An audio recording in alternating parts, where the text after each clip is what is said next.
नमस्कार। आज हम प्रथम आचार्य हजारी प्रसाद द्विवेदी शोध सम्मान समारोह के माध्यम से साहित्य की उस अविरल धारा को नमन करने जा रहे हैं जिसे स्वयं आचार्य जी ने सौंपा था।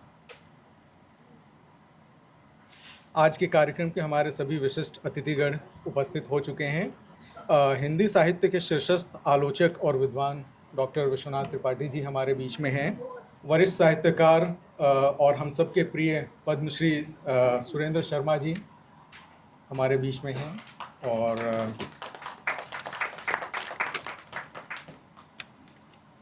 हिंदी आलोचना और शोध के क्षेत्र में महत्वपूर्ण नाम दिल्ली विश्वविद्यालय के हिंदी विभाग दक्षिणी परिसर के अध्यक्ष प्रोफेसर अनिल राय जी भी हमारे बीच मौजूद हैं। साहित्य और संस्कृति विमर्श के हस्ताक्षर अलीगढ़ मुस्लिम विश्वविद्यालय के प्रोफेसर वेद प्रकाश जी, हिंदी प्रकाशन जगत की प्रतिष्ठित हस्ती राजकमल प्रकाशन के प्रबंध निदेशक श्री अशोक माहेश्वरी जी, समकालीन हिंदी आलोचना और अध्यापन क्षेत्र के महत्वपूर्ण नाम जामिया मिलिया इस्लामिया के प्रोफेसर नीरज कुमार जी। आप सभी का स्वागत है, करतल ध्वनि के साथ स्वागत है। आचार्य हजारी प्रसाद द्विवेदी जी कहते थे, मनुष्य ही साहित्य का लक्ष्य है।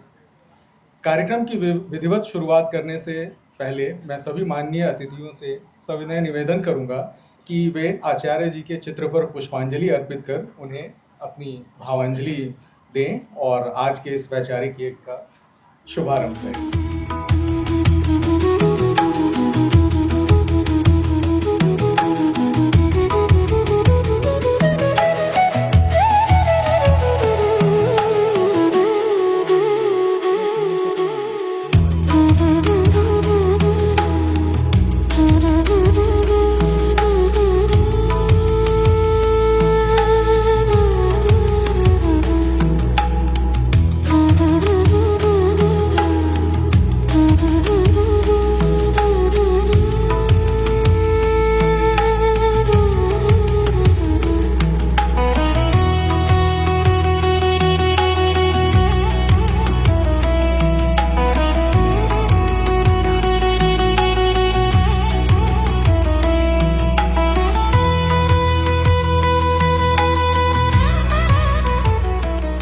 भी एक कला है, लेकिन जूझ कर जीना ही असलियत है।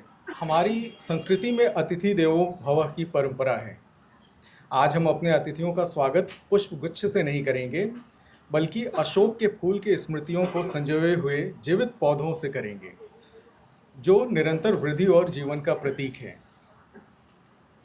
तो मैं ट्रस्ट के सहयोगियों से निवेदन करूंगा कि वे माननीय अतिथियों को सप्रेम पौधा भेंट कर उनका स्वागत करें। मैं सबसे पहले श्री जेपी त्रिपाठी जी से आग्रह करूंगा कि वे आचार्य हजारी प्रसाद द्विवेदी जी के प्रिय शिष्यों में से एक और गुरु शिष्य परंपरा के जीवंत प्रतीक डॉक्टर विश्वनाथ त्रिपाठी जी का स्वागत करें। तालियों से हम स्वागत और अभिनंदन करेंगे।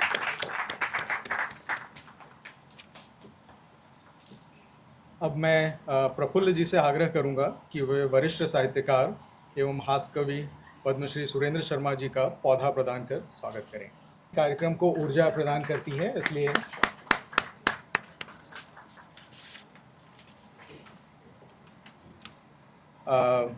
मैं निशा सोनी जी से आग्रह करूंगा कि वे प्रोफेसर अनिल राय जी, अध्यक्ष हिंदी विभाग दक्षिणी परिसर दिल्ली विश्वविद्यालय को प्रकृति के प्रतीक स्वरूप पौधा भेंट कर उनका अभिनंदन करें।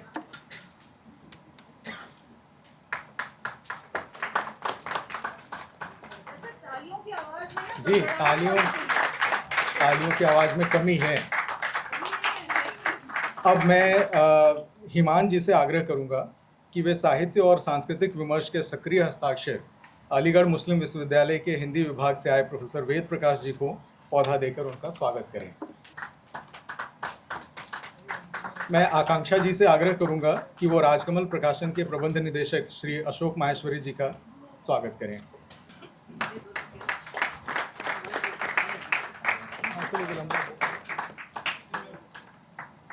मैं आकांक्षा जी से पुनः अनुरोध करता हूं कि वे समकालीन हिंदी आलोचना और अध्यापन के क्षेत्र के एक महत्वपूर्ण नाम जामिया मिलिया इस्लामिया के प्रोफेसर नीरज कुमार जी को पौधा देकर उनका स्वागत करें। तालियों की आवाज़ बलिया तक पहुंचनी चाहिए। तालियों की आवाज़ बलिया तक पहुंचनी चाहिए आपकी। अब हम कार्यक्रम के अगले चरण की ओर बढ़ेंगे, जहां हम आचार्य द्विवेदी जी के विचारों की प्रासंगिकता और शोधार्थियों के अवदान पर चर्चा करेंगे। आचार्य हजारी प्रसाद द्विवेदी मेमोरियल ट्रस्ट की अध्यक्षा डॉक्टर अपर्णा द्विवेदी जी को मंच पर आमंत्रित करता हूं। वे आए और इस ट्रस्ट के ध्येय तथा इस शोध सम्मान समारोह की परिकल्पना और उद्देश्यों के बारे में हम सभी को अवगत कराएं। नमस्कार। सबसे पहले मंच पे उपस्थित विद्वज्जनों को प्रणाम और यहाँ उपस्थित जितने लोग आए हुए हैं धन्यवाद। जैसा अविनाश ने बताया, मेरा नाम अपर्णा है, अपर्णा द्विवेदी, और मैं आचार्य मेमोरियल ट्रस्ट की अध्यक्ष हूँ। हमने इस ट्रस्ट का गठन कुछ साल पहले शुरू किया था। उससे पहले मेरे पिताजी स्वर्गीय मुकुंद द्विवेदी जी का एक ट्रस्ट था, आचार्य हजारी प्रसाद द्विवेदी स्मृति न्यास। वो ट्रस्ट 1980 में स्थापित हुआ और वो लगभग 2008 या 9 तक चला, लेकिन उसके बाद उनकी तबीयत काफ़ी ख़राब हुई और चूँकि हम लोग उनमें ज़्यादा उनके स्वास्थ्य में हम लोग पूरी तरह से इन्वेस्टेड थे, तो उस समय ट्रस्ट को हम लोग देख नहीं पाए। और जब हम लोगों ने ट्रस्ट फिर से शुरू करने का सोचा तो स्मृति न्यास की समस्या ये थी कि उसका कानूनी कागज़ हम लोगों को मिला नहीं। तो हमको जितने भी हमारे दोस्त सलाहकार जितने थे, ख़ास तौर पे जो कानून देखते थे, उन्होंने कहा कि पुराने ट्रस्ट को रिवाइव करने के बजाय ये ज़्यादा बेहतर होगा कि आप एक नया ट्रस्ट बनाएं। और इसी तरह इस ट्रस्ट का स्वरूप आया। हम इस ट्रस्ट में साहित्य, आचार्य जी के साहित्य को देश विदेश में और प्रसारित करने का प्रयास कर रहे हैं। अभी हाल फिलहाल जब हम लोगों ने ये अवार्ड शुरू किया था, तब हम लोगों ने ये देखा कि उनका साहित्य कहाँ कहाँ पढ़ाया जाता है, और देशों की संख्या देख के हम लोग भी काफ़ी विस्मित हुए, क्योंकि कोरिया से लेकर, क्या हमको लगता था यूरोपियन कंट्रीज़ में, यूरोपियन देशों में पढ़ाया जाता है, पर वो कोरिया, एशिया, मतलब एशियन, कोरियन और अफ्रीका के देशों में हर जगह, हर उसमें कॉन्टिनेंट में उनके साहित्य को पढ़ाया जाता है। तो हम उनके साहित्य का और विस्तार कर रहे हैं। वो सारे लोग जो उनके स्टूडेंट हैं या जो उनके साथ काम कर चुके, जो उनके साथ काम कर चुके हैं नहीं, जो उनका साहित्य पढ़ चुके हैं या पढ़ रहे हैं या पढ़ा रहे हैं, हम उनके साथ जुड़ने का प्रयास कर रहे हैं और जोड़ रहे हैं। इसके अलावा हम लोग शिक्षा, भाषा और पर्यावरण पर भी काम कर रहे हैं। अभी आपने देखा होगा, ये हमने छोटे छोटे जो पौधे, जिसको हम लोग डेस्कटॉप पौधे कह रहे हैं, इसमें पानी कम लगता है, थोड़ा सा लगता है, और आप इसको अपने टेबल पे रख सकते हैं, तो प्रकृति का आनंद भी मिलेगा, साफ हवा भी मिलेगी, और कम पानी में ये चलेगा भी। और हमारा जो पर्यावरण का प्रोजेक्ट है, हमने उसका नाम दिया है कुटज, जो कि आप इसमें दिखेंगे। कुटज बाबा के ही एक निबंध के नाम पर आधारित है, और अभी इसी ट्रस्ट के द्वारा हम लोग अलग अलग कार्यक्रम कर रहे हैं। इस काम में आप लोगों का सहयोग और समर्थन ही हमारा संबल है। अब आज के कार्यक्रम पे आते हैं। आज का दिन मेरे लिए बहुत आनंद और आत्मिक संतोष का है। मेरे स्वर्गीय पिताजी डॉक्टर मुकुंद द्विवेदी चाहते थे कि बाबा के नाम पर एक सम्मान शुरू हो, लेकिन हम लोग सोचते थे कैसा सम्मान, कब तक सम्मान, वो कर नहीं पाए, ये उनकी प्रबल इच्छा थी। उसी अधूरी आकांक्षा को आज हम लोगों ने साकार रूप दिया है, और इस सम्मान की परिकल्पना में अनेक लोगों का हाथ है। जब मैं सबसे बात करती थी तो आदरणीय अनिल जी ने सुझाव दिया कि यदि छात्रों से जुड़ना है तो शोध को केंद्र में रखो, तो ये शुरुआत वहाँ से हुई। विश्वनाथ त्रिपाठी जी, जिसको हम लोग मास्टर साहब बोलते हैं बचपन से ही, उन्होंने कहा कि जो उत्कृष्ट शोध चल रहा है आचार्य जी पर, उसको इस सम्मान का वास्तविक स्वरूप में लाओ और उसको सम्मान करो। जो नीरज जी और वेद जी, उन्होंने कहा कि अगर शोध में गुणवत्ता नहीं होगी तो सम्मान का कोई अर्थ नहीं होगा। तो इसी कठोरता ने इस पुरस्कार को और गरिमा दी। इस प्रथम सम्मान में हम लोग एक पदक, एक प्रमाण पत्र, बाबा का संपूर्ण साहित्य दे रहे हैं। और साथ ही सबसे महत्वपूर्ण जो चयनित शोध है वो राजकमल द्वारा पुस्तक के रूप में प्रकाशित किया जा रहा है। जब ये विचार लेकर अशोक जी के पास गए तो उन्होंने इस विचार को खुले हृदय से स्वीकार किया और उनकी तत्परता ने ही इसे संभव बनाया। राजकमल की पूरी टीम ने काफ़ी कम समय में इस शोध प्रबंध को पुस्तक का रूप दिया। शोध सम्मान के लिए प्राप्त प्रविष्टियां काफ़ी आई थीं। इस पर निर्णायक मंडल ने गहन अध्ययन किया और अंततः 14 जनवरी को हम लोगों ने परिणाम घोषित किया, जिसमें दक्षिण बिहार केंद्रीय विश्वविद्यालय से डॉक्टर चंदन तिवारी के शोध प्रबंध को सर्वश्रेष्ठ घोषित किया। उन्होंने आचार्य हजारी प्रसाद द्विवेदी का भाषा चिंतन, इस पर उन्होंने अपना शोध किया हुआ है। इसी शोध प्रबंध पर राजकमल ने एक पुस्तक प्रकाशित की जिसका लोकार्पण इसी समारोह में होगा। और अब मैं वापस अविनाश को बुलाती हूँ जो आगे इस कार्य को मंच को वापस संभालेंगे। अविनाश। हमारे आज के समारोह के जो अन्य अतिथिगण हैं वो कुछ ही क्षणों में हमारे बीच होंगे। हम इस कार्यक्रम को जब तक आगे बढ़ाते हैं और हम चाहेंगे कि डॉक्टर विश्वनाथ त्रिपाठी जी अपने आशीर्वचन से इस कार्यक्रम का शुभारंभ करें।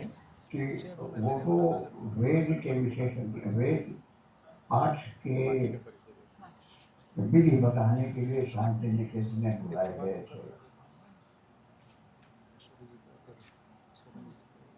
और ज्योतिषी थे। वहां से वो हिंदी में कैसे आ गए, ये खुद कभी कभी वो कहते थे कि आए में पंडित जी खुद कहते थे अपने बारे में कभी कभी कि आए में जाकर कभी ब्लंडर, मैं तो उधर था, इधर में किस तरह कैसे आ गया। तो असल में होता ये है कि मुझे ऐसे अवसर पर अकबर इलाहाबादी का एक मसला याद आ रहा है कि कहीं छिपता है अकबर फूल पत्तों में नहाओ कर, फूल पत्तों के बीच में होता है, बहुत पत्ते होते हैं, फूल उनकी तुलना में कम होते हैं, पत्ते फूलों को ढके रखते हैं, लेकिन फूल उन पत्तों से अलग अपनी शोभा अवश्य बढ़ा देता है। वो लोग पहचान लेते हैं ये फूल है, ये पत्ता नहीं है। आचार्य हजारी प्रसाद द्विवेदी वेद विधि कवि कर रहे थे शांति निकेतन में रवि ठाकुर के साथ। इसी बीच में उन्होंने एक लेख लिखा। वो लेख मोहन सांगर द्वारा प्रकाशित एक पत्रिका में पढ़ी बनारस का चतुर्वेदी ने पढ़ा। ये 1933-34 आसपास की बात होगी, लेकिन इसके बारे में बहुत ठीक नहीं कह सकता। लेकिन इस लेख के छपते ही ये हुआ कि बनारसी दास चतुर्वेदी जी इतने प्रभावित हुए उस लेख से कि उन्होंने प्रोफेसर डे वाइस चांसलर को पत्र लिखा कि आचार्य शुक्ल के रिक्त के द्वारा वो पद छोड़ने पर जो स्थापित हुआ है वहां नियुक्ति आचार्य हजारी द्विवेदी को होनी चाहिए। वो उस समय नहीं हुआ। बात तो परिस्थिति का हुआ भी तो बहुत देर बाद आया है, लेकिन ये पंडित जी की जो प्रतिभा थी, मैं खुद आश्चर्य होता है कि मैं उनकी मनुष्यता पर बात करने लगूंगा तब तो बिल्कुल सब कुछ भूल जाऊंगा, वही बोलने लगूंगा। केवल एक घटना में सुना दूं, जब मेरी उनसे सबसे पहले भेंट हुई है, मेरा बीए में फर्स्ट क्लास दे आया और हताश निराश होकर के जा रहा था, उनके चरण स्पर्श किया मैंने। चरण करके जब चरण स्पर्श किया और चरण स्पर्श करके मैं लौटने लगा, उन्होंने कहा कि अब तुम मेरे शिष्य हो गए हो, अब क्या परेशानी है? शिष्य और गुरु के बढ़कर आपके संबंध क्या होता है? तुम पढ़ो।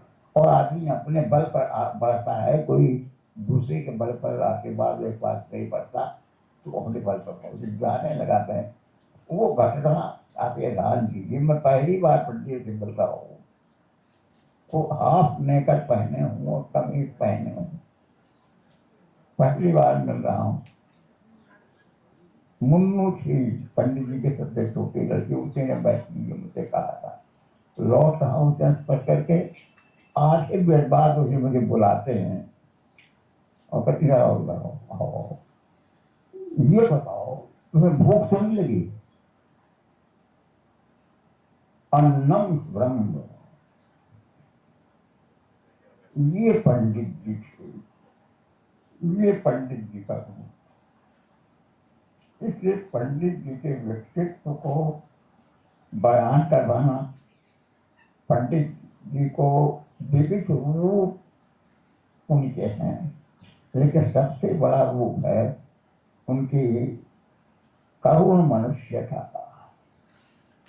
एक रूप तो पंडित जी का ये है, और दूसरा रूप ये है कि जिनको याद रखिए कि जिनको कुलटा कहा जाता है, जिनको कुलटा कहा जाता है, उनमें एक विशिष्ट प्रकार का दैवीत्व होता है। वो जो बोलते थे तो वो वेद के छंद, वेद प्राकृत तपभ्रंश तपअभ्रंश सब, बंगला हिंदी भोजपुरी सब मिलकर के एक ऐसी सहज भाषा में प्रभावित होते थे कि लगता है कि एक एक शब्द उनके आपको छूते थे। वो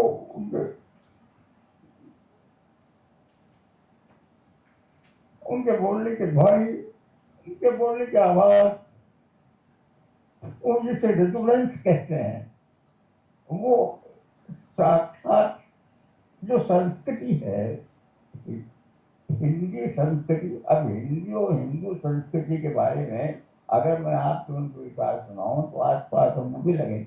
1940 में याद रखिए, 1940 में द्विवेदी की हिंदी साहित्य की भूमिका में लिख रहे थे कि आज हिंदी साहित्य ऐसे लिखा जा रहा है मानो वो हिंदी साहित्य हो। बड़ी ऑब्जेक्ट कर रहे थे कि हिंदू साहित्य नहीं है, हिंदू साहित्य को इस रूप में पेश किया जाना चाहिए कि मानो हिंदू साहित्य है। तो मैं आज ये कहता हूँ, और दूसरी कहिए कि सबसे पहले एक अनजान लड़के को पता नहीं कहाँ से आया हुआ, उससे जाते हुए पूछना कि तुम्हें भूख तो नहीं है। इसके पंडित जी का जो व्यक्तित्व था वो एक, एक, एक, एक पूरी, जैसे आप कहे कि भारतीय संस्कृति, जब पंडित जी जब हिंदी कहते थे तो उनका मतलब उस हिंदी से होता था जो हिंदी हवा के समान देश में व्याप्त है।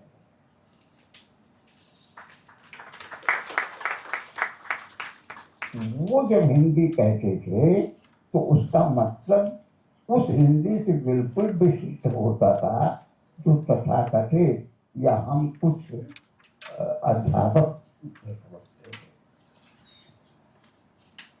समावेशिता, संकीर्णता, रोक तो उनके व्यक्तित्व में कहीं थी ही नहीं किसी तरह से। और जब मैंने आपसे शुरू में कहा थे तो मुझे देख के पूछा कि भूख के लिए, दूसरे ये कि जिन्हें उल्टा समझा जाता है, जिन स्त्रियों को, वे उनमें दैवीत्व शक्ति होती है। इस वाक्य पर विचार कीजिए और फिर आप उनके चरित्रों पर विशेष कीजिए, उपन्यास पात्रों के चंदा पर विशेष कीजिए, भक्तिनी पर विशेष दीजिए, न्यूनिया पर लीजिए, इस उनके इस वाक्य के आलोक में, उनके वाक्य में। और पंडित जी के जो नारी पात्र हैं वो अक्सर विचित्र बात है। ये जो बाण भट्ट की आत्मकथा है, ये बाण जो था, पंडित जी ने बाण भट्ट की आत्मकथा में से बाण पर लिखना शुरू कैसे किया होगा? आप जानते हैं जो बाण था ये बड़ा बदनाम शुरू में था, तो गुंडा टाइप का था। इसलिए जब ये दरबार में सबसे पहले पहुंचा हर्षवर्धन के, तो उसको जब इसका परिचय दिया गया तो हर्ष ने कहा बाण भुजंगोयम, ये तो भुजंग है, बड़ा लंपट है, ये कहाँ से यहाँ पर आ गया? और ऐसे चरित्र को पंडित जी ने उठा लिया लिखने के लिए। तो ये जो बाण भट्ट ऐसा आदमी जो अपकर्षित है, जिस उत्कर्ष को ठीक से समझा नहीं गया है, ऐसे आदमी को नायक बनाना, एक ये बाण भट्ट पर लिखना खुद अपने आप में, माने अपना परिचय जैसे खुद लिखा है कि मैं किस तरीके से आवाज घूमता रहता था, कैसी गलत जगहों पर जाता था, कैसे मुस्तकिल प्रतिभा थी, उनमें प्रतिभा थी। और दूसरी तरीके से ये कहना कि जिनको पुरुषा है उनमें एक विशेष प्रकार का दैवी होता है। ये पहचानना, ये कह देना तो आसान है, लेकिन इन बातों को ध्यान में रख करके उपन्यास के चरित्र गढ़ना, चंद्रा गढ़ना, भट्टिनी गढ़ना, न्यूनिया गढ़ना, ये करना बहुत बड़ा काम है। इस सब की बात नहीं है।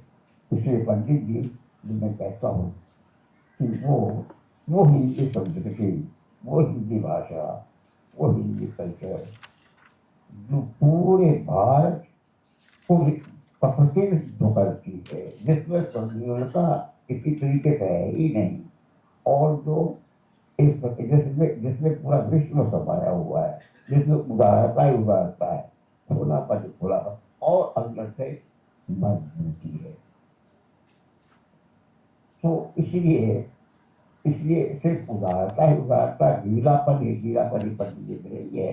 पंडित जी में वो कठोरता भी है, वो अनुशासन भी है, जो उनको स्थिर रखता है, उनके भाव को स्थिर रखता है, उनके लेवल को स्थिर रखता है।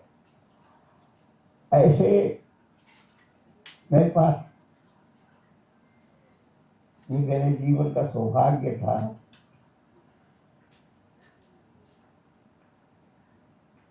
कभी कभी असफलता का बहुत कारण बनती है। मैं बीए में फेल न हुआ, बीए में शायद मेरा फर्स्ट डिवीजन नहीं आया, वहाँ शर्म के मारे में कानपुर से वहाँ आ गए मिले। इसके बाद मुझे पंडित जी मिले, वो पंडित जी कल्प वृक्ष थे। जब आप उनके पास आ गए तो फिर किसी चीज की कमी नहीं रह गई, सब कुछ आप मिल गया। इसी तरीके से पूरे हिंदी साहित्य पर पंडित जी का व्यक्तित्व है। पंडित जी की भाषा, पंडित जी का व्यक्तित्व, पंडित जी के लिखने का ढंग, पंडित जी ऐसे आदमी थे। अभी एक ऐसी बात हो गई है जो सुधारने में मुझे कोई बहुत अच्छा तो नहीं लग रहा है, लेकिन ये लग रहा है कि लड़के के लिए क्या है कि मेरे बारे में मैं कैसे उठता हूँ, कैसे बचता हूँ, कैसे खाता हूँ, कैसे पीता हूँ, इसका ही बनाया है कुछ। तो मुझे खर्च लगा, मुझे बहुत अफसोस हुआ कि ऐसी एक फिल्म, ऐसा एक वीडियो या ऐसा सब कुछ पंडित जी के बारे में बनना चाहिए था कि कैसे उठते थे, कैसे बैठते थे, कैसे ऐसे थे।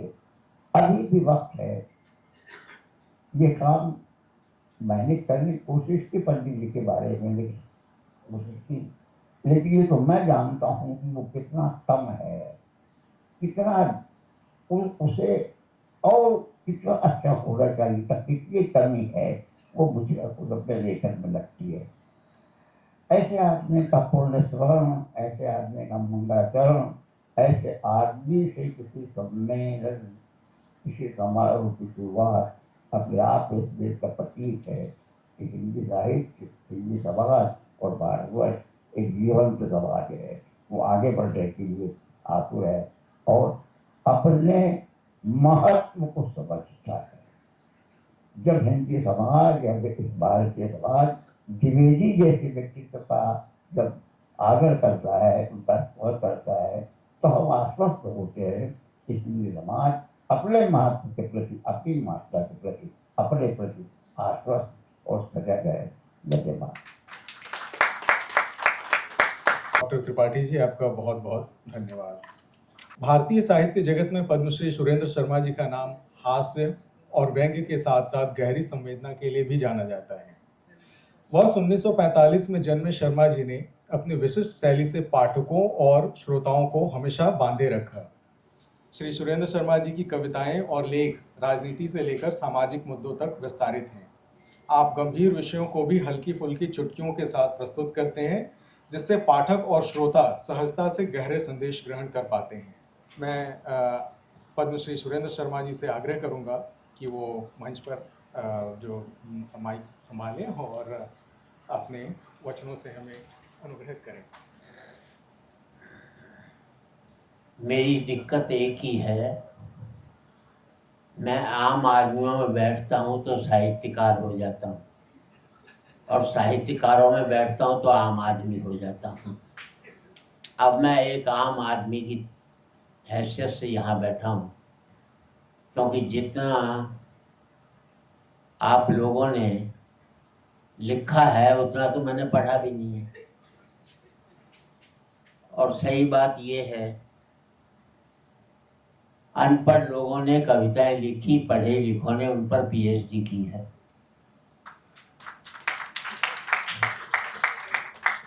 महत्वपूर्ण ये नहीं कि आप कितने शिक्षित हैं, महत्वपूर्ण यह है कि आप कितने ज्ञानी हैं। ज्ञान सबसे ज़्यादा महत्वपूर्ण होता है। जो ज्ञान एक अनपढ़ माँ दे देती है, जो अनपढ़ पिता दे देता है, वो कोई बड़े से बड़ा साहित्यकार भी नहीं दे सकता। आज की तारीख में रचनाएं, दिक्कत ये हो गई है, पहले हृदय से जुड़ती थी लेखन, अब बुद्धि से जुड़ने लग गया। जब बुद्धि से जुड़ता है तो सिर्फ बुद्धि तक ही पहुंचता है, आम आदमी तक नहीं पहुंचता। आचार्य द्विवेदी जी की रचना है, क्योंकि हृदय से लिखी होती थी तो हृदय तक पहुंचती थी, जैसा कि आदरणीय त्रिपाठी जी ने हमें बताया। अब तो यह हाल है, उसने पसीना बहाने पर कविता लिखी, पसीना बहाने वालों के समझ में नहीं आई और हमें समझने में पसीने आ गए। जब स्थिति लेखन की ऐसी हो जाए कि 300 की किताबें मैक्सिमम, मैश्वरी जी मेरे ख्याल से 300-400 किताबें छपती होंगी किसी बड़े साहित्यकार की, उसको पढ़ने वाले भी 300-400 ही होते होंगे, क्योंकि वो बुद्धि का लेखन है। आम आदमी का लेखन हो तो मैंने तो शरदचंद्र को पढ़ा है, वो अपने पात्रों के साथ आपको हंसाते थे, आपको रुलाते जाते थे। एक ही तो लिखी गई होगी ना पांडुलिपि तुलसीदास जी की, और आज करोड़ों के घर तक पहुंच गई। उसके बाद हजारों रामायण लिखी गई, लेकिन कभी हमारे मंदिर में स्थापित नहीं हो सकी। इसलिए नहीं हो सकी कि उन्होंने बुद्धि का प्रयोग किया था। तुलसीदास जी ने राम में हो करके रामायण लिखी थी, ना कि सोच करके रामायण का पाठ लिखा था। तो जरूरत उस लेखन की है, उस हिंदी की है, बल्कि मैं हिंदी भी नहीं कहूँगा, हिंदुस्तानी की जरूरत है, जिसमें सारे भारतीय भाषाओं के शब्द शामिल हों। जो एक कुली हिंदी बोलता है, जो एक चपरासी हिंदी बोलता है, हिंदी वो है, ना कि वो हिंदी जो एक साहित्यकार हिंदी बोलता है, एक विद्वान हिंदी बोलता है। अगर हिंदी को आगे बढ़ना है तो हिंदी को जमीन तक लाना होगा, आम आदमी तक लाना होगा। और जो काम आचार्य ने किया वो हम सब मिलकर के करें तो मैं समझता हूँ हिंदी को आगे बढ़ाने में हमें कोई नहीं रोक सकता। मुझे यहाँ पर आपने बुलाया, बोलने के उपयुक्त समझा, इसके लिए मैं आपकी नासमझी के ऊपर भी अपने आप को आभार व्यक्त करता हूँ। बहुत बहुत धन्यवाद। हंसाते हंसाते जो जीवन का मर्म समझा जाए वो हुनर आप में है सर। कड़वी बातों को भी चाशनी में डुबो कर कह जाए वो असर आप में है सर। बहुत बहुत धन्यवाद आपका। दिल्ली विश्वविद्यालय के दक्षिणी परिसर के हिंदी विभाग के अध्यक्ष प्रोफेसर अनिल राय जी हिंदी आलोचना और शोध के क्षेत्र में एक महत्वपूर्ण नाम है। आपने दिल्ली विश्वविद्यालय से ही एमए, एमफिल और पीएचडी की उपाधियां प्राप्त की। आपके शोध का क्षेत्र भक्ति साहित्य रहा, जिस पर आपका गहन अध्ययन रहा है। प्रोफेसर राय की कई पुस्तकें प्रकाशित और चर्चित रही हैं, जिनमें निर्गुण काव्य में नारी, आदिकालीन हिंदी साहित्य अध्ययन की दिशाएं, स्त्री के हक में कबीर और माओ के देश में प्रमुख हैं। आपके लेख और शोध पत्र राष्ट्रीय एवं अंतर्राष्ट्रीय पत्रिकाओं में लगातार प्रकाशित होते रहे हैं। सर, आपका स्वागत। आज के इस समारोह में मंच पर मेरे साथ विद्यमान मेरे गुरुवर डॉक्टर विश्वनाथ त्रिपाठी जी, प्रसिद्ध प्रख्यात कवि श्री सुरेंद्र शर्मा जी, मेरे गुरु भाई प्रोफेसर नीरज कुमार, प्रोफेसर वेद प्रकाश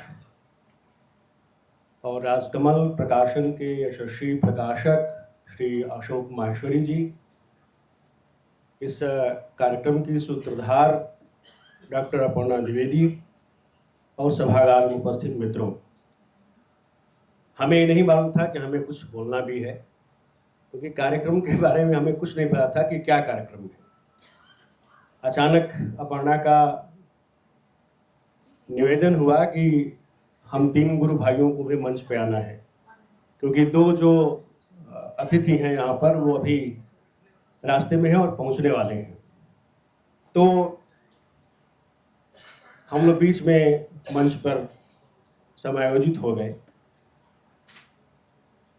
मैं बहुत ज़्यादा बातें नहीं करूँगा, क्योंकि गुरुवर त्रिपाठी जी ने बहुत कुछ कह दिया है पंडित जी के बारे में। पंडित जी को मैंने देखा नहीं था। 1980 में मैं दिल्ली आया, आज से करीब 45 साल पहले। 1979 में पंडित जी का देहावसान हो चुका था। 80 में जब दिल्ली आए तो कुछ साहित्यकारों को देखने का मौका मिला, जिसमें महादेव वर्मा, के जनिन कुमार इत्यादि, लेकिन पंडित जी को देखने का सौभाग्य नहीं मिला था। और तब तक यह साहित्य का बहुत बड़ा जो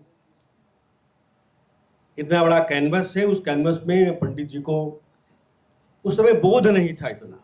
तब मैं रहे अचेत, और लेकिन पंडित जी को मैंने अपने गुरु डॉक्टर विश्वनाथ त्रिपाठी जी के माध्यम से समझा है। हम लोग प्रतिदिन एक शनिवारी गोष्ठी कह लीजिए या मेल मिलाप कह लीजिए या बातचीत कह लीजिए, बल्कि अब वो बातचीत भी एक किताब के शक्ल में शामिल हो गई है, और जल्दी ही मेरे ख्याल अशोक जी उसका भी लोकार्पण करवाएंगे। तो उस किताब के माध्यम से आप लोग समझ सकते हैं कि उसमें पंडित जी अक्सर आते हैं। ऐसा कोई दिन नहीं हो जब हम लोग सर के यहाँ हों और पंडित जी का जिक्र ना हो। और पंडित जी का जो साहित्य है, लेखन है, उसका फलक इतना विस्तृत है कि 10-5 मिनट में आप उन पर बात नहीं कर सकते हैं। गुरुवर ने ठीक कहा कि निवनिया, चंद्रा और बाण जैसे चरित्र पंडित जी के पास ही हैं, और हिंदी साहित्य में मुझे लगता है कि वो रिपीट नहीं हो सकते। पंडित जी के ओरिजिनल पात्र हैं एक तरह से उनको। भोजपुरी में हमारे यहाँ कहावत कही जाती है उस बैल के बारे में जिसकी पूंछ कट जाती है, उसको बाण बोलते हैं, बंड बोलते हैं। तो भोजपुरी में कहावत कि बाण बाण गइलन, 9 हाथ में पगहो ले गइलन। तो इस तरह से उस चरित्र को आप समझ सकते हैं, कैसे आप जोड़ सकते हैं बाण को। और जो चंदन तिवारी ने काम किया है, खास करके द्विवेदी जी के उस पक्ष पर काम किया है, मुझे लगता है कि हिंदी साहित्य में और विश्वविद्यालयों में पंडित जी के उस क्षेत्र पर काम शायद ही नहीं हुआ है। मेरे जाने में ऐसा कोई शोध ग्रंथ नहीं दिखाई पड़ा जिसमें पंडित जी के भाषा चिंतन को लेकर के काम हुआ हो।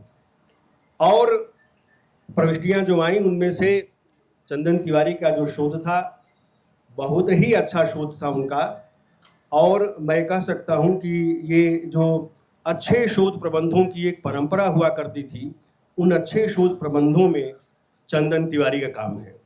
और बहुत ही अच्छा इन्होंने काम किया है। और हम लोगों ने जैसे ही हम लोगों के पास प्रविष्टियाँ आई और गुरु जी के पास हम सब लोग बैठे, निर्णायक मंडल के सदस्य, लगभग उसी दिन तय हो गया था कि यही एक शोध प्रबंध है जो सम्मान के लायक है। तो सबसे पहले तो मैं चंदन तिवारी को इसके लिए बधाई देता हूँ कि उन्होंने पंडित जी पर एक ऐसा शोध कार्य किया है जो आजकल विश्वविद्यालयों में बहुत कम दिखता है। और वो भाग्यशाली हैं कि राजकमल जैसे लीडिंग जो पब्लिकेशन है वहाँ से वो शोध प्रबंध प्रकाशित हुआ है। मैं समझता हूँ शायद वो लोकार्पित भी होगा आज। तो मैं अब ज़्यादा कुछ न कह करके आज के जो सम्मान प्राप्त करता है डॉक्टर चंदन तिवारी, मैं उनको बधाई देता हूँ। बहुत बहुत धन्यवाद। समकालीन हिंदी आलोचना और अध्यापन क्षेत्र के महत्वपूर्ण नाम जामिया मिलिया इस्लामिया के प्रोफेसर, 2 शब्द। गुरुदेव डॉक्टर विश्वनाथ त्रिपाठी जी,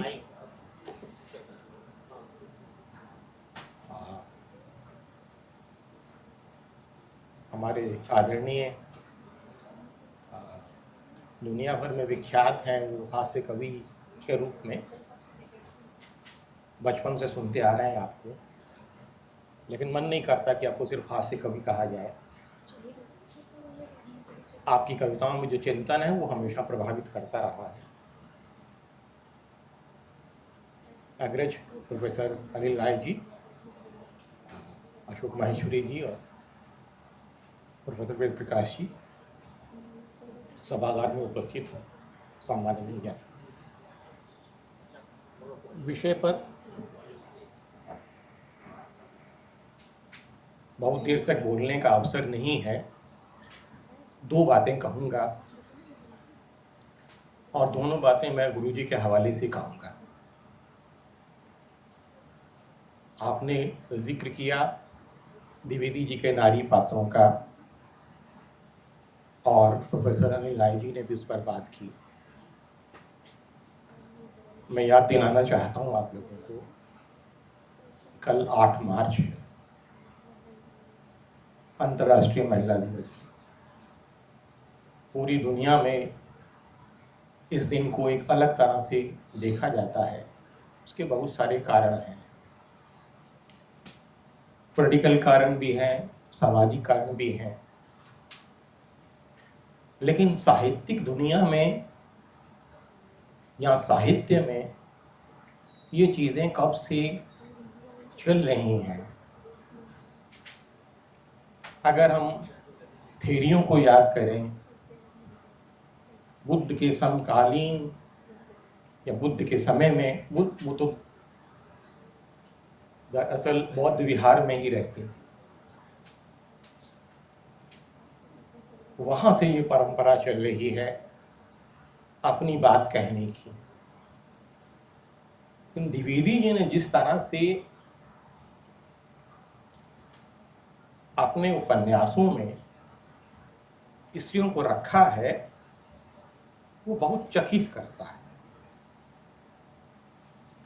मैं नहीं समझता हूँ कि चंद्रा जैसी मॉडर्न आधुनिक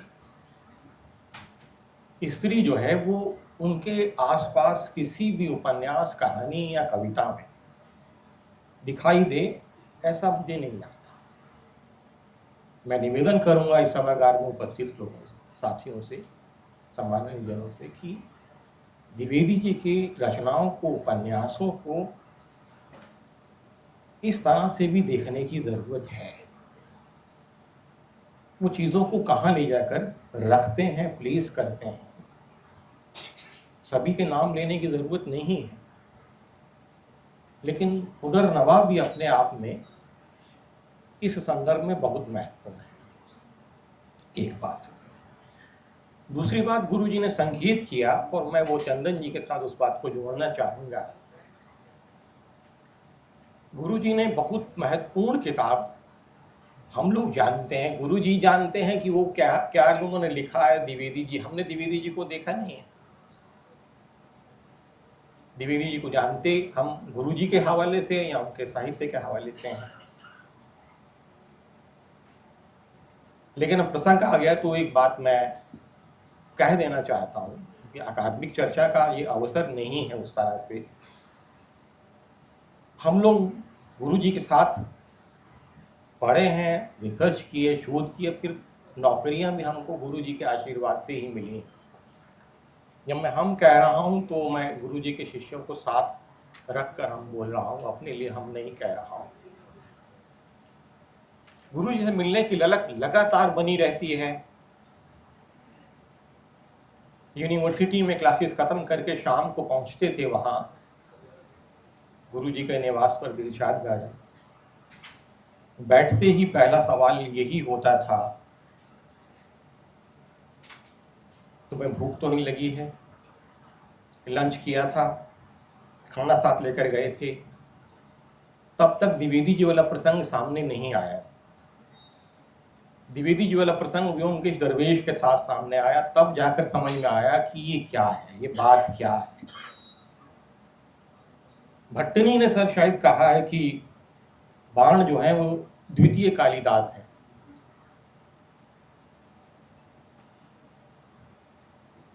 गुरु जी का इस्तेमाल किया हो एक शब्द है, वो पंडित जी के यहाँ होता है।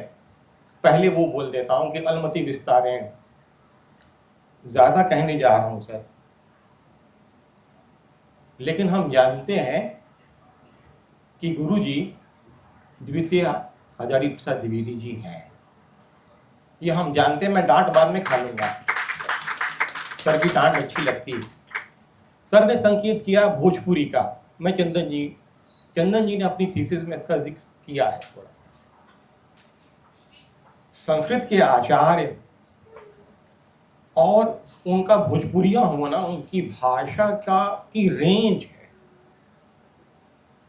आप उनके उपन्यास पढ़ेंगे तो कभी कभी ऐसा लगता है कि ये भाषा क्लिष्ट हो रही है, लेकिन थोड़ी देर के बाद ये रवानगी सी आने लगती है। तो भाषा के इतने आयामों को जानने वाले आचार्य, उन्होंने व्यवस्थित रूप से भाषा पर पुस्तक तो नहीं लिखी है, लेकिन चंदन जी ने कोशिश करके उनके समूचे साहित्य की पड़ताल करते हुए जिस तरह से उन चीज़ों को खोजा है वो बहुत अच्छा है, और मैं इसके लिए उनको बधाई देता हूँ। और ये भी एक हैरानी की बात है, दरअसल हम लोग यूनिवर्सिटीज़ में हैं और हम लोगों के पास थीसिस अक्सर आती हैं जचने के लिए लगातार। हम जानते हैं कि कैसा काम हो रहा है, अनिल साहब, भाई साहब जानते हैं, वेद प्रकाश जी जानते हैं। उस सबके बीच में प्रमाणिक ग्रंथों का इस्तेमाल करते हुए, व्याकरण के ग्रंथों का इस्तेमाल करते हुए जैसे चंदन जी ने काम किया है, तो द्विवेदी जी का वह पक्ष जो है वो खुलकर सामने आया है। तो मैं भी अपनी तरफ से, चूंकि मैं निर्णय में शामिल रहा हूँ, मैं चंदन जी को बधाई देता हूँ और उम्मीद करता हूँ कि आगे चंदन जी इस काम को और आगे बढ़ाएंगे और चीज़ों को इसके साथ जोड़ेंगे। तो बहुत सारी बातें नहीं कही जानी चाहिए यहाँ पर, ये समारोह चंदन जी के लिए है। तो मैं अपनी वाणी को विराम देता हूँ। बहुत बहुत धन्यवाद। हमारे बीच प्रोफेसर वेद प्रकाश जी हैं। अलीगढ़ मुस्लिम विश्वविद्यालय के हिंदी विभाग में प्रोफेसर वेद प्रकाश साहित्यिक और सांस्कृतिक विमर्श के क्षेत्र में एक सक्रिय हस्ताक्षर हैं। आप लंबे समय से अध्यापन और शोध कार्य में संलग्न हैं और छात्रों को हिंदी साहित्य की गहराई तथा आलोचना की दृष्टि से परिचित कराते रहे हैं। हाल ही में आपने 28 जनवरी 2025 को आयोजित संगोष्ठी संत काव्य ऐतिहासिक सांस्कृतिक परिप्रेक्ष्य के दूसरे सत्र की अध्यक्षता की है। आपके साहित्यिक और सांस्कृतिक जुड़ाव का यह प्रमाण है। मैं सर से अनुरोध करूंगा कि वो यहाँ आए और हमें अपने विचारों से अवगत कराएं। मंच पर आसीन हमारे सभी अत्यंत आदरणीय जन और इस सभागार में उपस्थित विद्वत जन, निश्चित रूप से बोलना नहीं था लेकिन बहुत कम बोलना है। द्विवेदी जी को हम लोग जब भी पढ़ते हैं तो चाहे वो इतिहास हो, चाहे भाषा हो, चाहे संस्कृति हो, चाहे दर्शन हो और चाहे सौंदर्य की अवधारणा हो, इन संदर्भों में कुछ न कुछ नया जानने को मिलता है। और एक चीज और कि कोई भी जो शोध है द्विवेदी जी पर, वो उनकी मानवीय, समावेशी, बहुलतावादी और प्रगतिशील दृष्टिकोण को समझे बिना संभव नहीं है। और आज के समय में, ये कोई राजनीतिक बयान नहीं है लेकिन आज का समय बहुत विशेष है इस संदर्भ में। जब आज के समय में हम द्विवेदी जी को पढ़ते हैं तो हमें संस्कृति, धर्म, जाति, राष्ट्र एक दिशा देते हैं द्विवेदी जी और हमारी समझ को ठीक करते हैं कि तुम्हें इन चीजों पर कैसे सोचना चाहिए। और सबसे बड़ी बात, जिस समय में द्विवेदी जी लिख रहे थे वो शांति निकेतन में जो बड़े बड़े लोग काम कर रहे थे वो समय भी था और भारतीय राजनीति में गांधी और नेहरू का समय भी था। और अगर उस समय इन काम करने वालों के साथ द्विवेदी जी को रखा जाए तो एक खास ढंग से द्विवेदी जी भारत की खोज कर रहे थे कि भारत क्या है और कितने तत्वों के समावेश से ये भारत बना है। इसीलिए आज के समय में द्विवेदी जी को पढ़ना बेहद जरूरी है और शोध करते समय तो ये सावधानी बेहद जरूरी है कि हम द्विवेदी जी के विचारों को सुरक्षित रखकर किस तरह से शोध करें। भाषा का क्षेत्र हमेशा से अक्सर द्विवेदी गुरु जी एक कोई कविता सुनाते हैं द्विवेदी जी की, जिसमें एक पंक्ति आती है कि निश्चय है भाषा विज्ञानी। माने जो भाषा विज्ञानी होते हैं ये बड़े नीरस ढंग से काम करते हैं, लेकिन द्विवेदी जी जब भाषा पर लिखते हैं तो वो इतने मानवीय होते हैं और मामूली से मामूली आदमी में जो ज्ञान की परंपरा होती है। आज के समय में भारत बोध और ज्ञान की परंपरा की भी बात बहुत की जाती है, लेकिन एक मामूली आदमी के पक्ष में ज्ञान की परंपरा क्या होती है इसको खोजने का काम द्विवेदी जी करते हैं और इतनी सरसता के साथ करते हैं, इतना समझाते हुए करते हैं, बातचीत करते हुए करते हैं। वो अपने पाठक से दूरी नहीं बनाते बल्कि पाठक को अपने नजदीक ले आते हैं, कितना भी मामूली पाठक हो। माने आप कल्पना कीजिए कि वो अक्सर अपने निबंधों की शुरुआत इस तरह से करते हैं कि मैं अपने घर के दरवाजे पर बैठ के लिख रहा हूं, या एक दिन मेरी बच्ची ने आके मुझसे एक सवाल पूछा कि नाखून क्यों बढ़ते हैं। आप किसी भी निबंध को उठाइए, वो किसी अंग्रेजी के महान कथाकार को, किसी चिंतक को कोट नहीं करते, बल्कि वो जो भारत का मामूली आदमी है उसे अपने साथ ले आते हैं और समझाते हैं कि हमारा इतिहास, हमारी संस्कृति, हमारी भाषा, ये सब क्या है। मुझे खुशी है कि चंदन जी ने जब काम किया तो वो भाषा विज्ञानी नहीं हुए और उन्होंने किस तरह से द्विवेदी जी, बड़े दिलचस्प उदाहरण भी दिए हैं उन्होंने कि किस तरह से द्विवेदी जी जो हैं वो अनुवाद करते थे शब्दों का खेल खेल में। अक्सर हम मजाक में सुनते ही हैं कि वो इंटरव्यू का अंतरव्यू करते थे, अनुवाद। इस तरह के बहुत सारे शब्द इस पुस्तक में चंदन जी ने दिए हैं। बड़ी रोचक पुस्तक है इस मामले में भाषा विज्ञान पर होते हुए भी। और जो उन्होंने ग्रंथ पढ़े हैं, जिनको हम कहते हैं कि प्रथम स्रोत जो हैं भाषा के, उनको उन्होंने उठाया है और द्विवेदी जी के साथ रखा है। द्विवेदी जी की भाषा का दार्शनिक पक्ष, उनका चिंतन पक्ष, व्युत्पत्ति को ढूंढना शब्दों की, ये बहुत महत्वपूर्ण काम है इस नज़र से। और द्विवेदी जी को समझने के लिए जिस दिशा में चलना चाहिए, दिशा में उसमें वो चले हैं, और बहुत अच्छा लगा ये काम पढ़ के। और द्विवेदी जी भी और अधिक समझ में आए, और ये लगा कि द्विवेदी जी को और अधिक पढ़ के समझा जाना चाहिए। खासतौर से आज की परिस्थितियों में मनुष्य को ज़्यादा मानवीय बनाने के लिए, ज़्यादा सांस्कृतिक बनाने के लिए द्विवेदी जी को पढ़ा जाना चाहिए। तो मैं भी अपनी तरफ से चंदन जी को बधाई देता हूँ। धन्यवाद।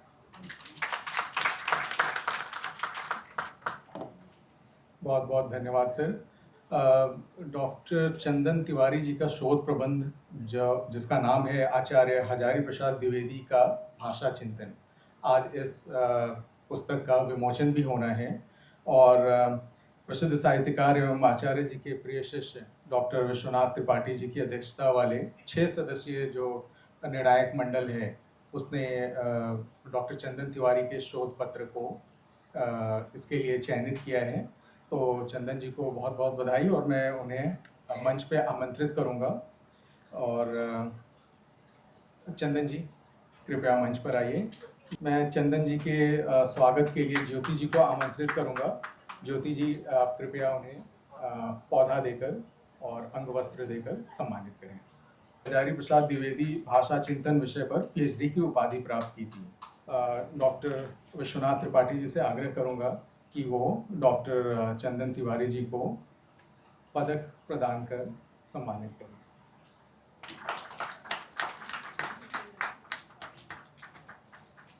पद्मश्री सुरेंद्र शर्मा जी से आग्रह करूंगा कि डॉक्टर चंदन तिवारी को सर्टिफिकेट प्रदान कर सम्मानित करें।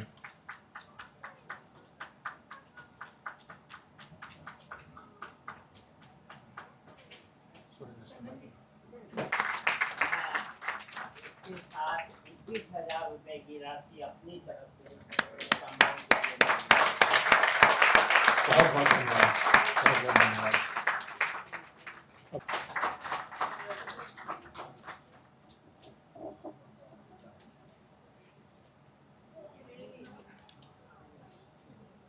इसके पश्चात हम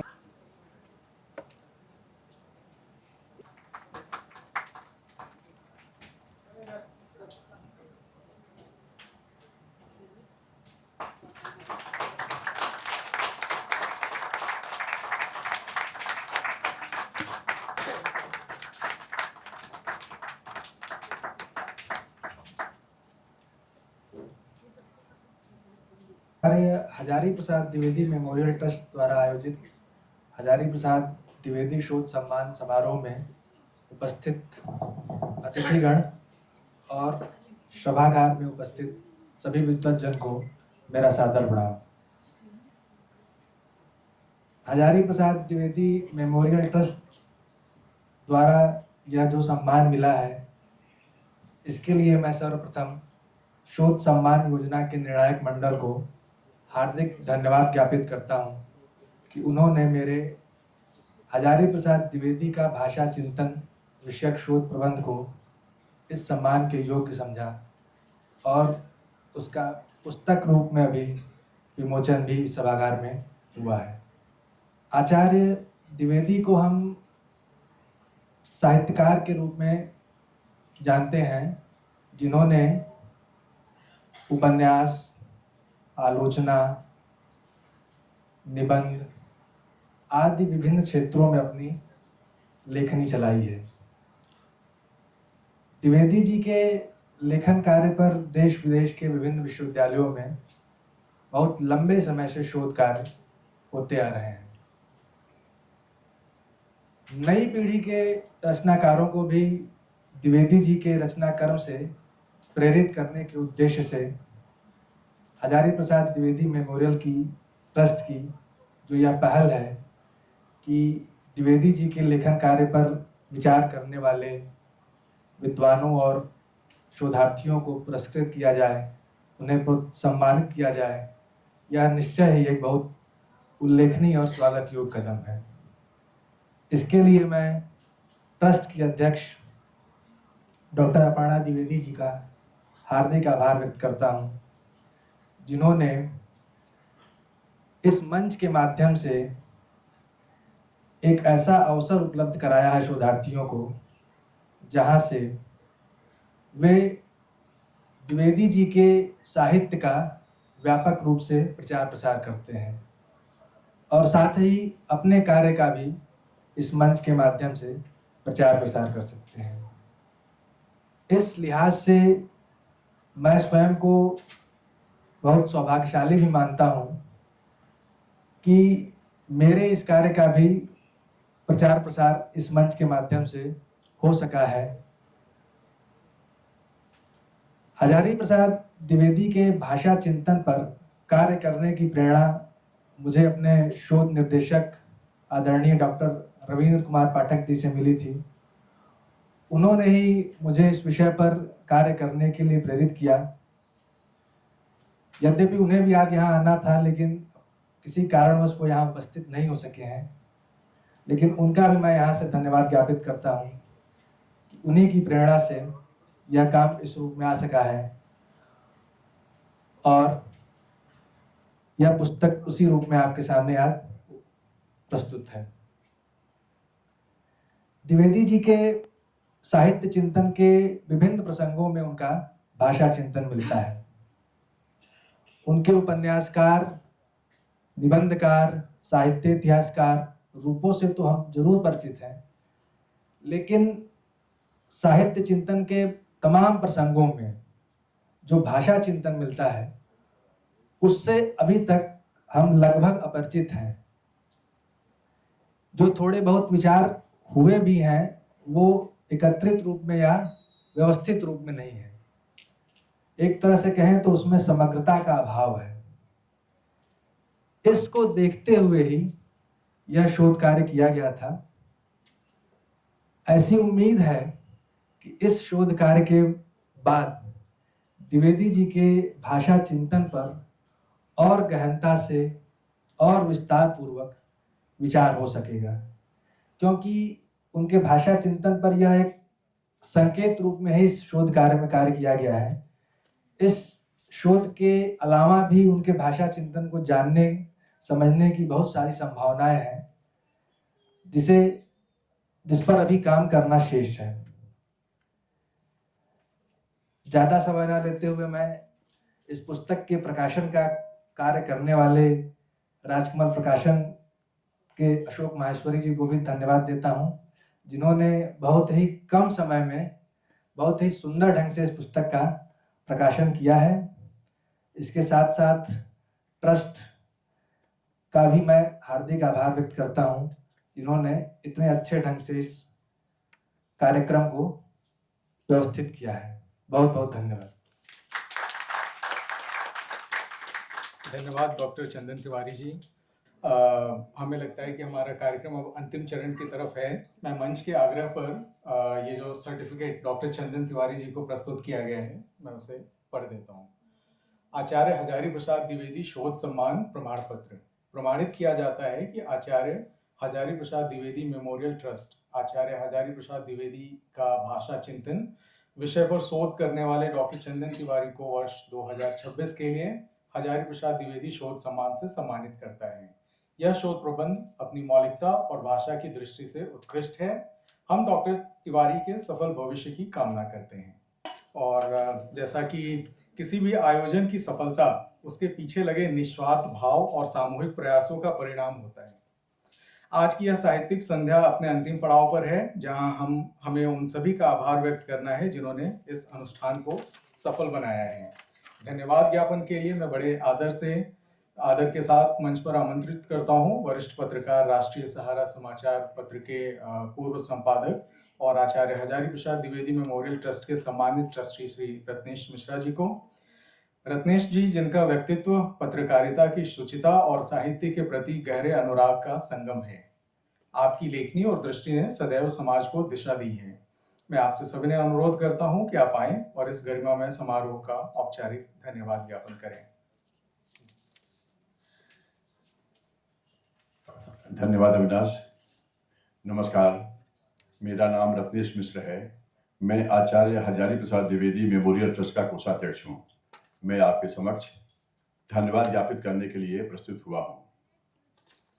धन्यवाद ज्ञापन से पहले मैं आचार्य हजारी प्रसाद द्विवेदी शोध सम्मान से सम्मानित डॉक्टर चंदन तिवारी को बधाई देता हूँ, उनका अभिनंदन करता हूँ।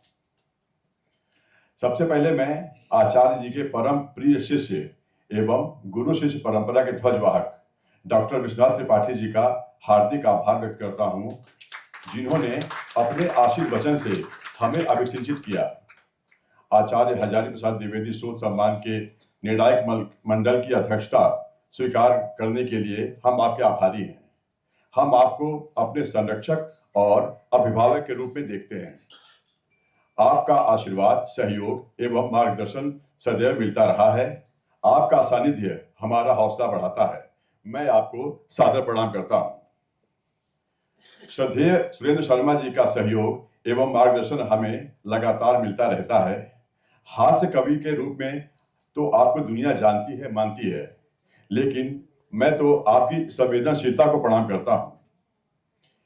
एक बीमा कंपनी का टैगलाइन है, जीवन के साथ भी, जीवन के बाद भी।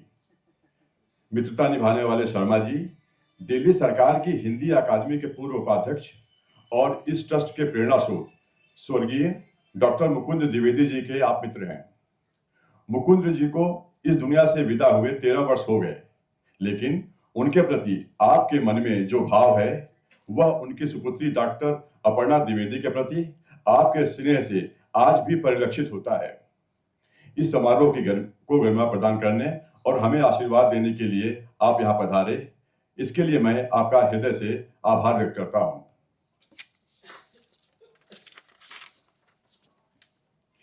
आचार्य हजारी प्रसाद द्विवेदी शोध सम्मान के निर्णायक मंडल में शामिल दक्षिण परिसर के हिंदी विभाग के अध्यक्ष प्रोफेसर अनिल राय जी, जामिया मिलिया इस्लामिया के प्रोफेसर नीरज कुमार जी, अलीगढ़ मुस्लिम विश्वविद्यालय के प्रोफेसर वेद प्रकाश जी और राजकमल प्रकाशन के प्रमुख श्री अशोक माहेश्वरी जी का हार्दिक आभार व्यक्त करता हूं। आप सभी ने शोध सम्मान के लिए आई प्रविष्टियों का तुलनात्मक अध्ययन करने और उनमें से श्रेष्ठ शोध प्रबंध का चयन करने में जो मेहनत की है, उसके लिए ट्रस्ट आप सभी का आभारी है। पुरस्कृत शोध प्रबंध का इतने कम समय में पुस्तक के रूप में प्रकाशन श्री अशोक माहेश्वरी जी के सक्रिय सहयोग के बिना संभव नहीं था। वैसे भी आपका हमें पग पग पर सहयोग मिलता है, इसके लिए हम आपके आभारी हैं। कला संयोजन के लिए मैं राष्ट्रीय सहारा के कला संपादक एवं वरिष्ठ कला समीक्षक जेपी त्रिपाठी जी का और ट्रस्ट के कार्यक्रमों को लेकर सोशल मीडिया के मंच के लिए लगातार क्रिएटिव बनाने वाली बेहद होनहार एवं प्रतिभाशाली आकांक्षा को मैं विशेष तौर पर धन्यवाद देता हूं। ट्रस्ट के गठन के समय से ही सहयोग देने वाले, साहित्य की गहरी समझ रखने वाले पत्रकार अमित कुमार का भी हम आभार प्रकट करते हैं। ट्रस्ट के आयोजनों की कामयाबी के लिए पूरी तरह समर्पित अरविंद डोभाल का मैं अभिनंदन करता हूं। अगर मैं डॉक्टर अपर्णा जी का आभार व्यक्त न करूं, उन्हें धन्यवाद न दूं, तो बात अधूरी रहेगी। इस पूरे आयोजन की सूत्रधार अपर्णा जी सीमित संसाधनों में जिस तन्मयता से पारिवारिक विरासत के माध्यम से साहित्य की सेवा में जुटी हुई हैं, उसके लिए आप बधाई की पात्र हैं। मैं आपका भी ट्रस्ट की ओर से धन्यवाद ज्ञापित करता हूं। सफल मंच संचालन के लिए वरिष्ठ पत्रकार, स्तंभकार एवं विचारक अविनाश चंद्रा को बहुत बहुत बधाई देता हूं और उनके उज्जवल भविष्य की कामना करता हूं। हिंदी साहित्य और पत्रकारिता दो विभिन्न आयाम हैं, लेकिन एक दूसरे के बिना अधूरे हैं। यहाँ कवरेज के लिए आए पत्रकार बंधुओं का भी मैं खास तौर पर आभार व्यक्त करता हूं।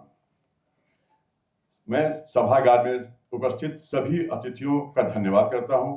आप सभी ने यहाँ पधारकर सहयोग और आशीर्वाद दिया है। हम आप सभी से भविष्य में भी मार्गदर्शन व सहयोग की अपेक्षा रखते हैं। और अंत में सभागार के बाहर जलपान व चाय की व्यवस्था की गई है। आप सभी से विनम्र आग्रह है कि जलपान ग्रहण करने के उपरांत ही अपने गंतव्य की ओर प्रस्थान करें। आप सभी का एक बार पुनः बहुत बहुत धन्यवाद। नमस्कार। बहुत बहुत धन्यवाद सर। हजारी प्रसाद द्विवेदी जी की प्रपौत्री 16 वर्षीय साम्या पांडे जी ने एक किताब लिखी है जिसका नाम है अनसेड। उसकी प्रति भी जो हमारे अतिथिगण मंच पे आसीन हैं उनको भेंट की गई है।